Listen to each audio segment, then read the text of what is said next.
So tonight, the program includes two distinct 20-minute conversations with a break in between.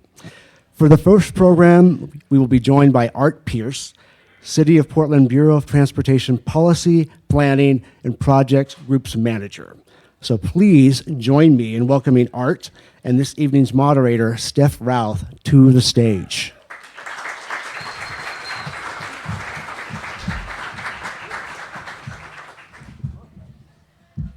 Thank you all for being here, and sorry I'm not taller. Okay. Before we, is this on? Okay, good. Okay. I never know. So I want to start of all of the issues, because there are so many issues in our society that we could be spending time on. So why is transportation worthy of your time, Art Pierce? All right. That's a great question to start out with. Thank you. So I started out, actually, when I moved to Portland, I worked for Ecumenical Ministries of Oregon and was working in direct service and support for those programs there and very focused on affordable housing. But the more I saw how Portland functioned, how cities functioned, the more drawn I was to transportation as the place of intervention, the place where I wanted to put energy. I really see transportation, continue to see infrastructure as setting the stage for vibrant lives. And so I'm really continue to be drawn. And so for 21 years, I've been at PBOT doing planning projects and capital project delivery, really trying to help change the city for the better. Was there a moment that changed it, or was it just over time, like transportation? I think it was over time. I think some of it, so Portland is I think, successfully really understanding itself as using the connection between land use and transportation to craft a vibrant city, a successful city. And so seeing how our land use strategies and our transportation strategies are so interwoven, you can really choose either side and you're going to still be in the same meeting. And so it's really about, which of the perspectives do you want to bring. And I really have always been a cyclist since I've moved to Portland as well, so really inspired to bring change to the system, help cycling as well. That's great. Yeah. Thank you. Yeah. And that is a question. We are going to have a 10-minute break later. If you're struggling to meet someone new, that's a good question to ask. Right. So we're gathered here today to talk about the Rose Lane project, but I want to back up a second because like all cities, Portland has ribbons that run through our city and connect us, and they're called streets. And those those ribbons vary in width. They have many different uses that I think we don't fully take time to appreciate, like street lights, and they have many things: turning lanes, postal boxes, bus stops, underground utilities, bike lanes, and crossings, to name just a few. And we have seen our streets change a lot over time. As the city has changed, so have our streets. And one of the most recent streets is the Rose Lane. So could you talk about what was the origin story of the Rose Lane project, and also what is it? You got it.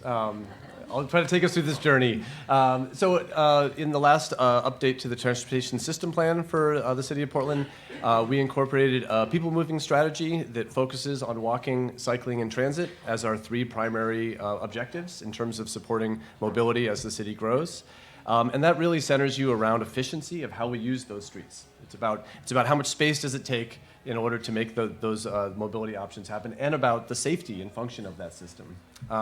And so as we were analyzing sort of trends in mobility through that process, we were seeing that while cycling and working from home were at that time still increasing, transit continued to decline in terms of its usage. How did you see that? Through American Community Survey data, so it's about reported information. But the other thing we did is we actually got delay information from TriMet and used their delay information from their buses that they weren't necessarily using in this way, and we started to map delay on the transit system, thinking that, and I think we continue to think, that congestion and transit usability are directly related. And as we have added 40,000 new drivers in Portland every day since 2000 and 2017, those people are slowing down the viability of transit. So we brought to council in 2018 the Enhanced Transit Corridor Plan, which was really a moment of acknowledgement that we had a problem as the city, and that the city, as the owner of the right-of-way, had helped create that problem.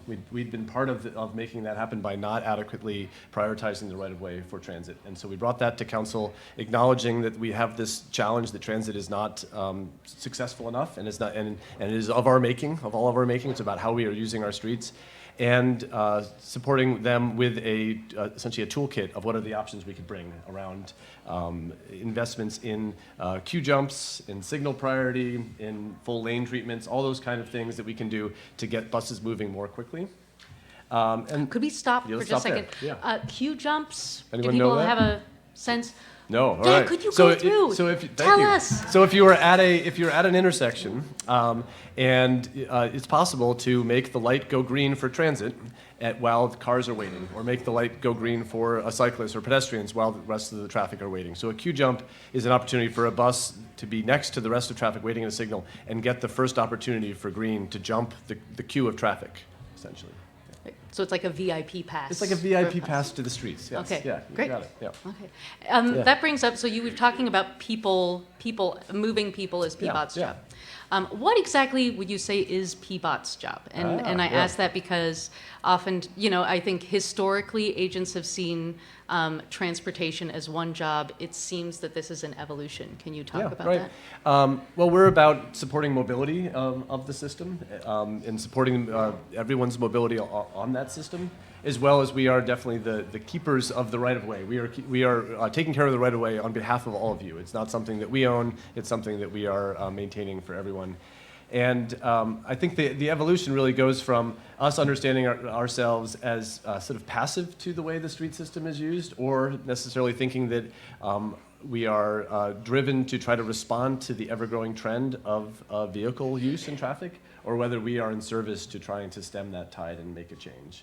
And so I think one of the big evolutions that happened for us was just seeing that the direct choices that we're making, the perpetuation of the way we're laying out our streets, is having a detrimental impact on the choices that people are making. Where are people seeing Rose Lanes now? How do you choose where precisely those are? So Thank you. there we go. I was not brave enough. Yeah. Much better. There we go. Yeah. A real professional. Yes, yeah.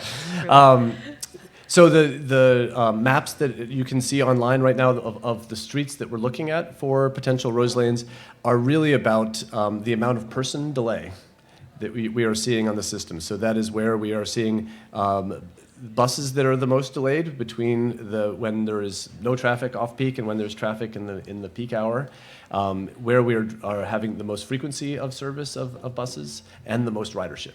So it's those three things together adds up to the most transit rider delay is the place where we need to act. And there was a graphic that was going around at some conferences some years ago where someone had taken an image of a New York City streetscape, so it was this really busy street, and had put the number of people in every box. And it was going 1, 2, 1, 2 for each of the vehicles, and then 50 for a bus, and then 50 for another bus, and really helping sort of illuminate the question of, if we're trying to prioritize moving as many people as possible, we're not doing it the way we're leaving the street not, sort of clearly articulated about those priorities. Okay. And when did the first Rose Lanes go in? We've started with some of the ones at the bridgehead just this past summer, really is the first time. We've done some transit priority over the years, but it's been pretty small and incremental. The Central City in Motion project was where the first sort of big wave of these projects happened, and so that was on the connections to the Hawthorne Bridge, connections to the Steel Bridge, and connections to the Burnside Bridge and the Burnside Bridge itself. I guess the other really sort of important evolution to describe for you is the election of a new commissioner.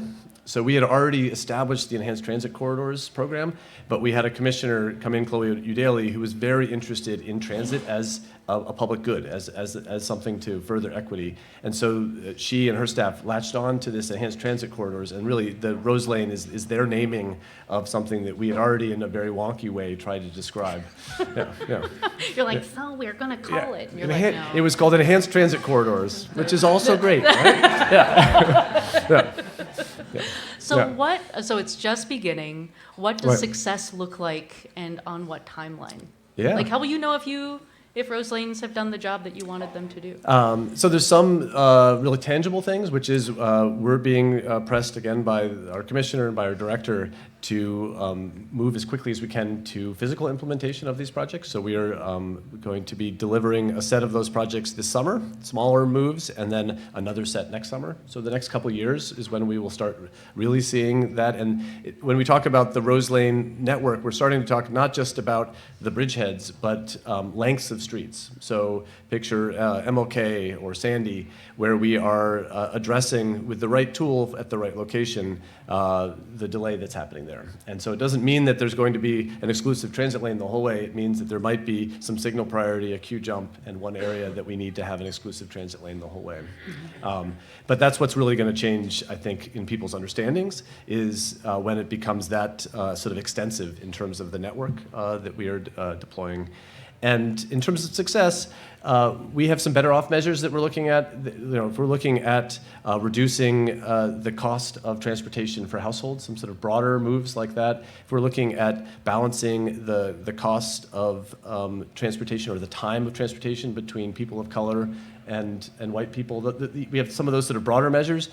In the end, the Rose Lane project, I hope, will deliver to Portlanders an understanding that transit is a viable and competitive option for trips that are 3 to 5 miles or less. That range, the transit is the move, and it's a good choice. It's going to be reliable. It's going to get you where you need to go in a competitive and reliable amount of time. And in the end, we'll end up seeing more ridership. Yeah. I hear you talking about delivery to Portlanders. Yeah. So this is a City of Portland initiative. Right. But transit, TriMet's service Right. area is regional. So are you seeing, what are you hearing in terms of conversations with other agencies and other jurisdictions within the TriMet area? Actually, a lot. So Portland led regionally on this as well. So I actually presented this concept about 5 years ago at the regional table, and we were able to, Commissioner Novick helped us sequester $5 million to make a regional investment pool. And that really changed the conversation regionally from this being just something that Portland wanted to something that everyone might be able to get access to that funding. So we're seeing Washington County and Clackamas County and jurisdictions in those areas also pursuing this new funding stream and starting to really understand the trade-offs for their own streets. It is really an individual organizational choice to make about how much you think you can make this change and how quickly. Mm-hmm. But we are definitely seeing organizations throughout the region pursuing it, which is great. Yeah. I just want to take a moment to congratulate Art. Not once has he used an acronym so far. Like, he could have said the regional table, he could have used an acronym, and he did not. I was super tempted. I'm not going to use Some it of you either. might have been to JPAC before. Yeah. And you had to do it. Well, you are. Okay, Yeah. we only have it. Who hates this? Ooh, all right. I think it is. We're friends. Yeah, right. Yeah, you're making this easy. I think it is those that are nostalgic for the small town that we used to be, that I moved to in the mid-'90s. I think that's going to be what's going to be hardest. Is we are discussing ourselves as a city now that is a big city. We can't bring small city solutions to big city problems, and we've grown substantially since when I moved here. And this is the type of change that big cities are doing. Our older siblings, like Chicago, San Francisco, Seattle, are all doing this and seeing great success. But it's asking Portlanders to think about Portland as a different type of city, a city that you don't immediately think of yourself as being able to drive everywhere. And so I think that's going to be the hardest, is people internalizing that what this means is actually, for all of us, we have to consider riding the bus more. Right? We're going to make the bus better, and then the answer for all of us is, oh, maybe that's the trip. I decide to get on the bus. Mm-hmm. So, yeah. Yes. All right. Yeah. I have so many more questions, I know, right, and I'm right. sure so others people do. Yeah. I want to stop. I want to end on a slightly different question. Yeah. A lot of the buses, especially the frequent service buses, Yeah. they also, like, it's not quite a one-to-one relationship, but it's close, of high crash corridors and frequent service, because you do have more lanes, you have a higher performance of throughput. So what are your thoughts in terms of Rose Lanes delivering for safety Oh, I think in it's a crucial tool in service to safety. When we're looking at our widest streets, our most dangerous streets, we need to find ways to narrow the space, put in more consistent crossings, and having those crossings be access to transit and having transit lanes be the way we're repurposing that space. I can't imagine a better way of providing really equitable access. So I think it's very, very important as a connection, I think. Yeah. Before I ask you to applaud Oh. for Art, before we go, there's a few questions. So we've heard a question that you can ask Art if you want to talk to him is, what is he wearing?